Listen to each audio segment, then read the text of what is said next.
Hi, so it's been a minute. What is on my mind today and last night actually is the way that people are so demanding that they don't take the time or opportunity to hear what's on offer. Okay, so I think I'm going to title this I Don't Barter. I don't barter. So it's a poor thing to admit for a shopper because it's like, okay, if that's on the price tag, that's what I'll pay. Caveat, I am trying to learn how to barter because one of my last international trips, I got taken to the bank by everybody because they were like, oh, she should have known how to barter. They were giving me astronomical prices and I was just paying it because I had it. I'm like, okay, here you go. And then everyone's like, it's known that you should counter. I'm like, it is not known that I should counter. If you ask for a price, why would I give you the price you're asking for? Why are you not asking for a fair price? So that's my policy for expecting people to be fair.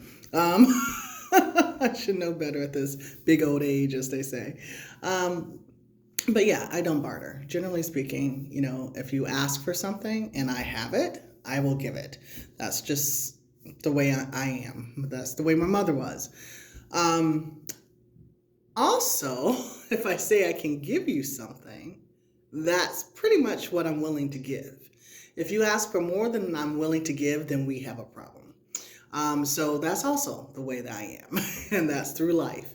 So, what has happened? Several things. So last night, the reason this was really on my mind last night, I went to a watch party for the presidential debate, and it was at the regional office for the city or whatever for the area. And when they called me and asked me to volunteer, I said, I don't have time to volunteer. Oh, well, if you decide that you can make time, no, I'm telling you, I don't have time. Like, I'm old enough and well enough along in life to know what I have time for and what I have energy for and what I have interest for. So, the guy, they are calling me forever. And I'm like, what bills do I owe? Like, I'm not expecting any bill collectors to be calling me at this point. So I'm like, why is this number showing up on my phone almost every day? And finally I answered, so that's how it happened. And so I'm telling this guy, I said, yeah, I thought maybe this was insurance, trying to get me to make an appointment for something that, I'm overdue for or something or another. I said, yeah, I've been calling me every day. He goes, oh, I only call you twice. Well, someone from this number range has been calling me every day. So anyway, he's insisting, well, can you do this tomorrow? Can you do this the next day? Can you do this on Friday? Can you do? No. He goes, well, what about the watch party? Can you show up for the watch party on Tuesday? I said, yeah, okay, I can show up for the watch party on Tuesday. Turned out that I also had to sit in on a board meeting on Tuesday night. I'm an assistant, so I had to be present for notes and other things. So the night that I thought I had some time, I actually didn't have time at all. But anyway, everyone in the board meeting wanted to get home for the debate. So we sort of rushed through the meeting. So there's that. I get to the meeting, they give you a sign-in sheet with all these options on things that you can volunteer for. I left my line blank because I don't have time for it or interest for it. So then they send people walking around with the sign-in sheets that you signed in on, and they basically badger you about what you can actually do.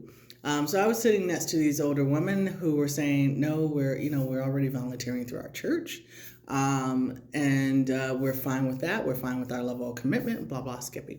And a young woman, this time, the phone person was a guy, but the young woman said, well, how about, can we collaborate here? Like, maybe you can do something for them and something for us. And I'm just looking at her, and I'm minding my business because that's what I try to do best. I don't even know how that conversation ended because I got back into my business like fully. And so she turns to me and she goes, ma'am. I said, I'm with them. She goes, what that mean? I said, whatever they committed to, which was nothing, I got that, that's what I am. And she goes, oh, that's not a leader response. And I looked at this little girl and I said, LaShonda, just keep. And this is what's on my mind about that. The day I need to prove my leadership capabilities to a 20-something-year-old is the day I stop being a leader for my life. Like, who the fuck do you think you is talking to me like that? Girl, go get a life yourself and then come back to me.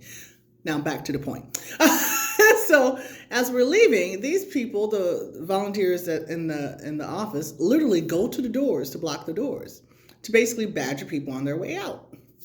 And I'm like, wow, this is pretty aggressive for for people looking for volunteers.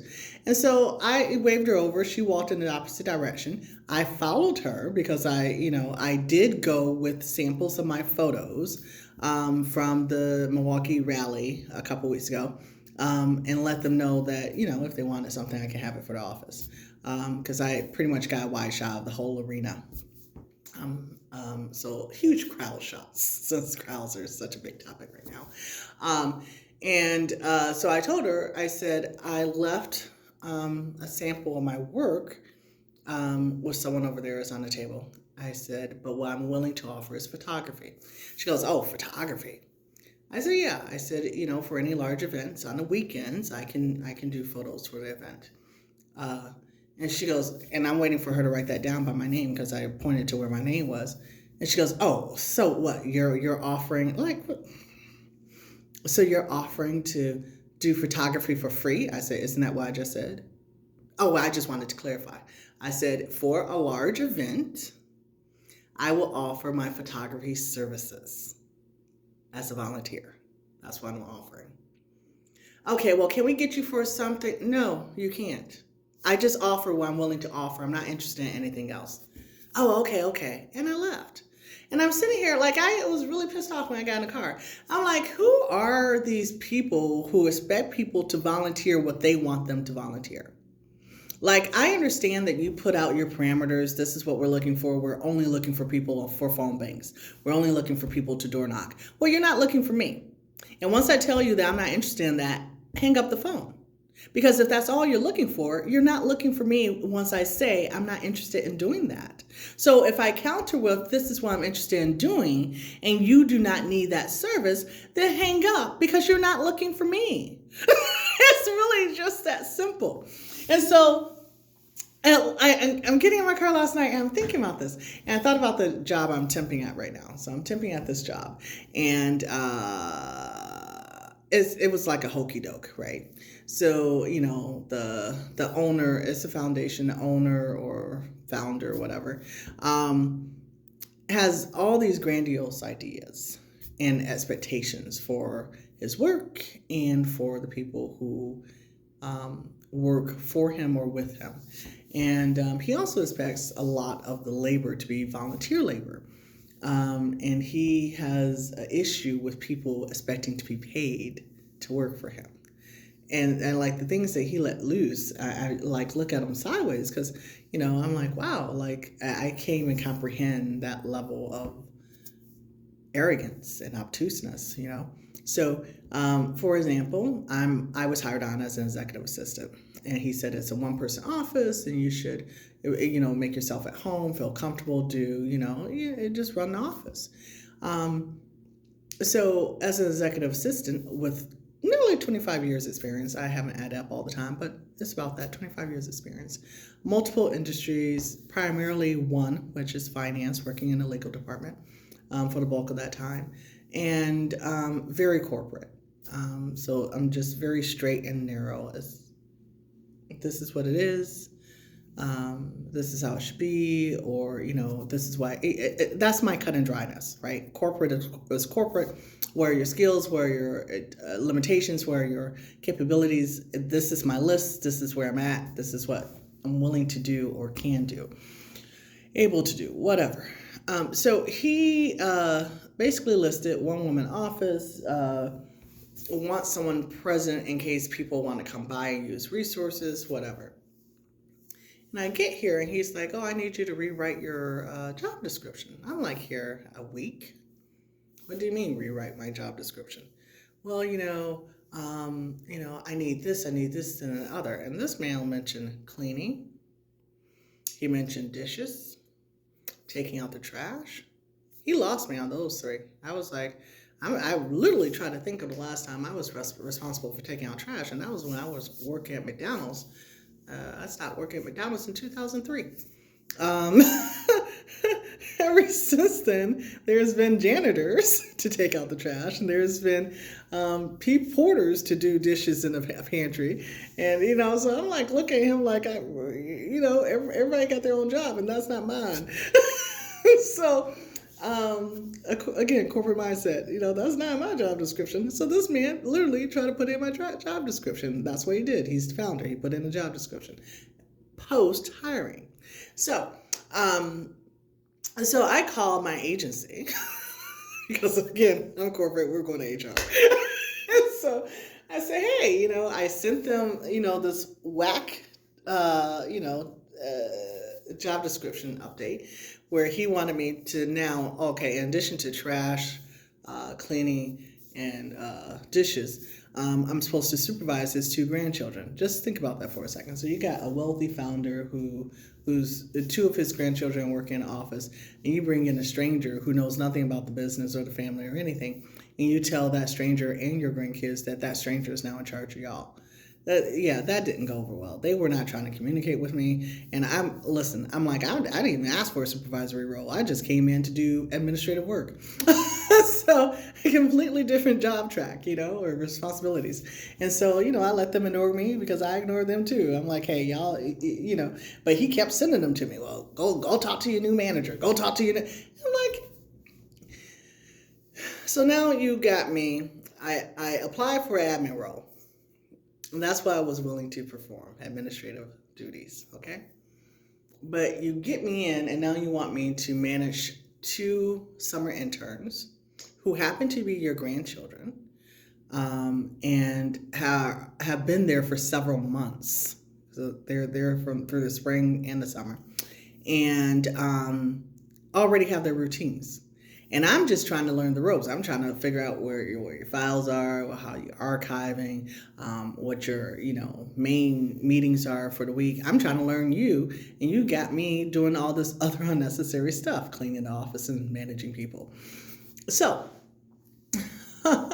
I send this new job description to my agency, and I said, okay. From my I think my 3rd interview with him, I asked for more money because I was getting the lay of the land, not as finally laid out, but I was getting the idea that he was trying to bargain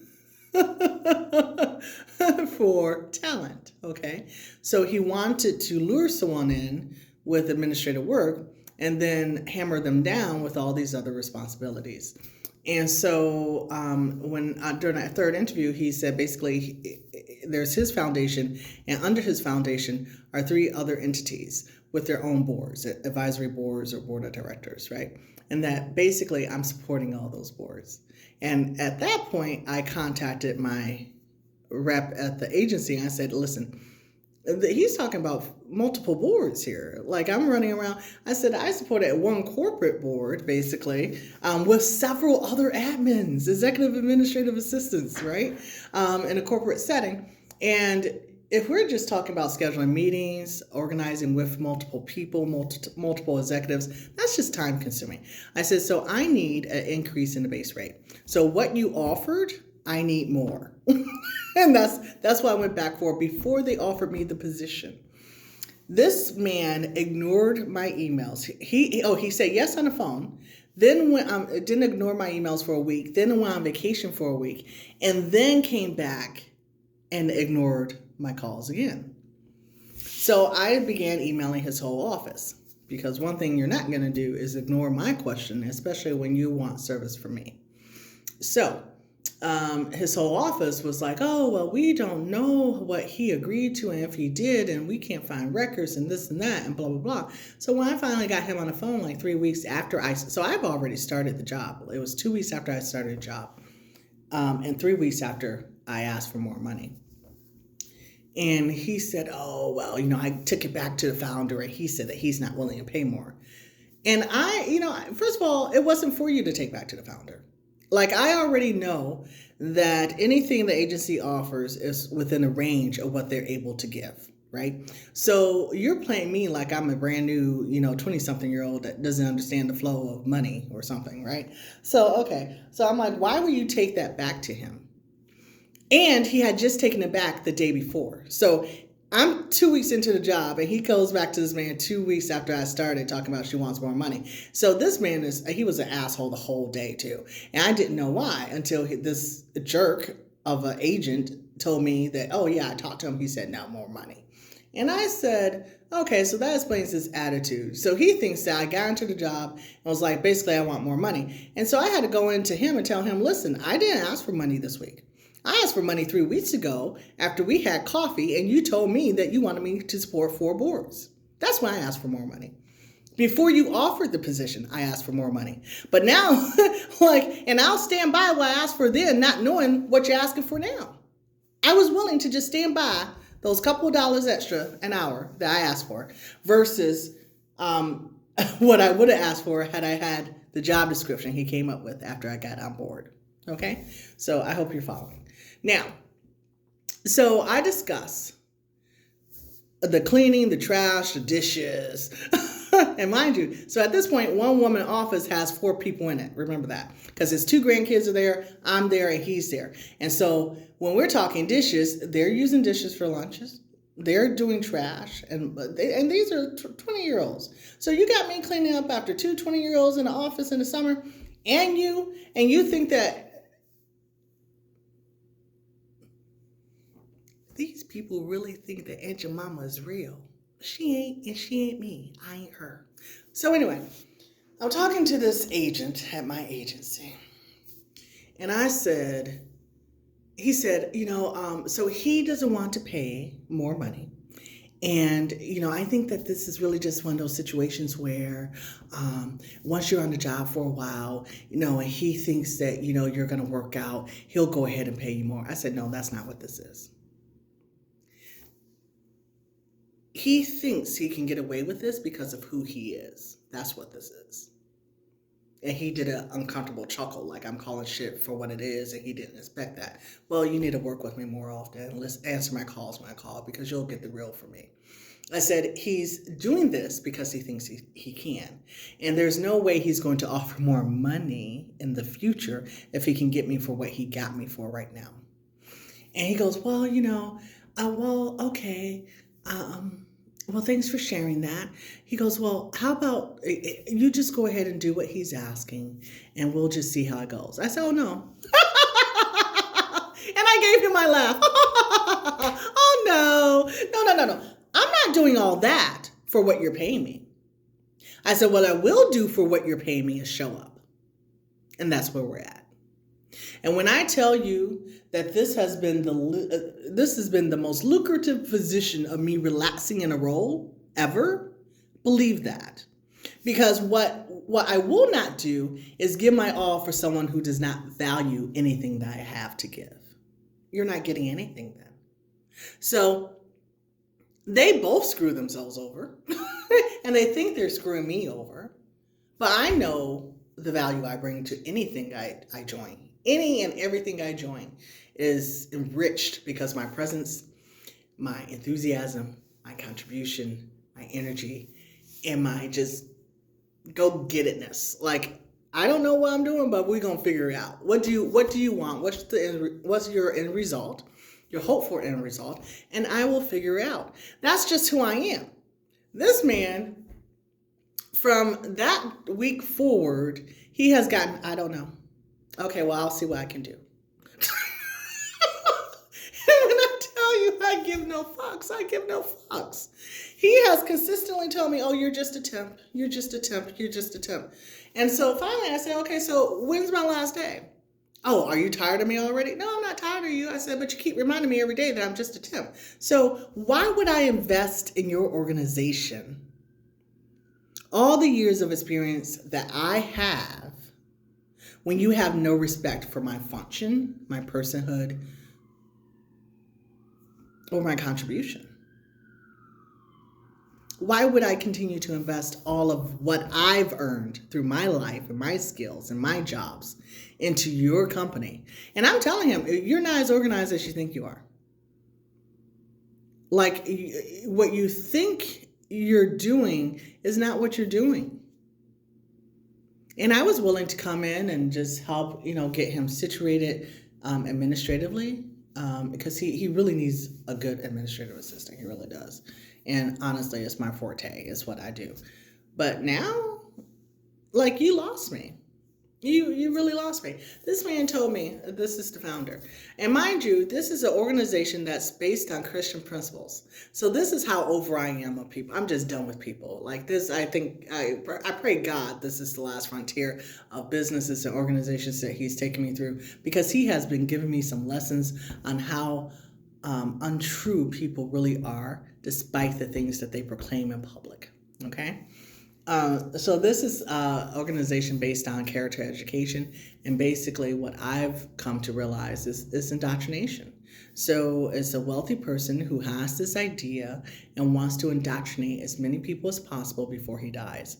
And after he dies, he wants his foundation to continue to indoctrinate people I can never say this word, in perpetuity, going on endlessly into the future. Basically. And that's what he wants his money to go towards. Indoctrination without end into the future in American schools and universities. Okay? So I thank God for just giving me sight, vision, and understanding, and putting me in rooms where I would not have even thought to enter or stay in without the Holy Spirit. Okay? And so this man, who thinks that he's basing his organization on Christian principles, and who thinks that he's doing God's work, not with this ego, he's not. Because a worker is worth their wages. That's one verse I know for sure is repeated throughout the Bible. And if you're not willing to pay people for their work, you are not functioning in the Spirit at all. Okay? That's one. So anyway, we were talking about something, and I said, well, can't we just ask, XYZ, ask this organization for, a printout of XYZ? And he said, it'll take someone smarter than you to ask that question. That was day 5, I think. That was like within the first week. And I said, oh. And he just kept on talking like he didn't say anything so extremely offensive. And what I found is that he says a lot of offensive things, and he thinks they're okay. He thinks, and what I've learned with his grandkids being here, his granddaughter in particular, is that she'll always say, but he's well-meaning, he's well-intentioned. He probably didn't mean it that way. I said, honey, I've been around a long time. People can say they're well-intentioned as much as they want, but if the end result is just meanness, they're mean. Like, there's no well-intentioned meanness. They're just a mean person. I said, there's no way that you can tell a person that they're not intelligent enough to ask a freaking question and then say they're well-intentioned. Anybody can ask a question. Anybody. Of anything. And he also, so he's very belittling, and he went through some stages of trying to point out his in and out box. This is in, this is out. Do I need to put a sign? Oh, a sign is on it, so I don't know why you don't get it. Because I don't give a fuck. If you haven't seen the folder that I put on your desk, pick it up and look at it. Maybe it shouldn't be all the way across the room. Maybe it should be by the door on this side of your desk. Think about your positioning rather than trying to get me to conform to some ridiculousness that you have situated in your office. But anyway, just a whole bunch of random, rude, disrespectful things. And those have all gotten me to the point of like giving absolute bare minimum. And so I guess and people were like, oh, you need to quit. I'm like, I got a house to finish. This man is not going to give me to give up another check because he don't know how to talk to nobody. But anyway, that's a him problem. I'm going to shut up and get this money because I'm almost done with my house. And I'm I'm sure as soon as like he said, I'm just a tip. And he's actively interviewing people and looking for somebody else to replace me and not trying to give me a timeline. So I know that he's trying to screw me over all the way to the end because he has no respect for my personhood. It's like, well, he doesn't care what I need. He doesn't care about that. He knows I'm trying to do a house. He knows I'm renovating. Doesn't believe I spent as much money as I say I spent because he keeps questioning, are you sure you... man, first of all, why are you all up in my business? But anyway, because he wants to know as much as possible so he can know how to manipulate me the best. And I think it kills him that he can't figure out what drives me. And honestly, if he listened, he would know. He would know. But he's not a good listener. He doesn't pay attention. I can say something directly to his face while he's quiet, and the next thing out his mouth would be a question about what I just said, as if I didn't say it. And I would have to constantly say, well, I just said that. I just told you. So he doesn't listen. So, yes, my motivation right now is to finish my house. But that doesn't mean that you are going to treat me any type of way and get quality service in return. No, that's not what that means. That means that I will dictate how I show up and what I do when I show up. What I'm comfortable doing when I show up to get the pay that we agreed upon. Since you're so big on agreements, right? But yeah, so that's my thing. As people are so busy demanding what they want that they don't stop to consider what's requested. And he and the agency completely rejected my request out of hand. Agency actively ignored me for 3 weeks before they were forced to confront my request. And that within itself is the level of disrespect I've never experienced in all my years of working. I've been working since I was 16. So that would be 33 years, something like that, 34 years, whatever. 33 years I've been working. And I've never encountered the things I've encountered here in Milwaukee this time around working for these organizations. So since everything's been so horribly bad, the people, the managers, the processes, I can only say that it's God taking me through processes for future work. And yeah, I accept it. It is what it is. I'm not complaining. I'm just stating it is what it is. But as you go through your day in your life, think about the things that you are requesting or demanding of people, and then hold that up to what they're offering. And if there's a discrepancy between what they are willing to give and what you expect from them, adjust your expectations. That's the best way to go. Adjust your expectations. And by the same note, if there's a discrepancy between what you're offering to give and what someone is expecting to take from you, help them adjust their expectations, by not giving in. You don't have to bend to everybody or anybody for that matter who is expecting to take from you. If they want more than what you're willing to give, what you are willing to comfortably give, tell them this is where I stop. And you can choose right now or later to take me up to the stopping point, but I'm not going beyond this. And that's how you come to reclaim your time, your sanity, your peace of mind, your peace, like just by stopping people in their tracks when they're trying to take advantage of you. And so that's what's on my mind today. I hope it helps somebody. I hope you continue to grow and go as you are intended by God's purpose to grow and go. Be blessed.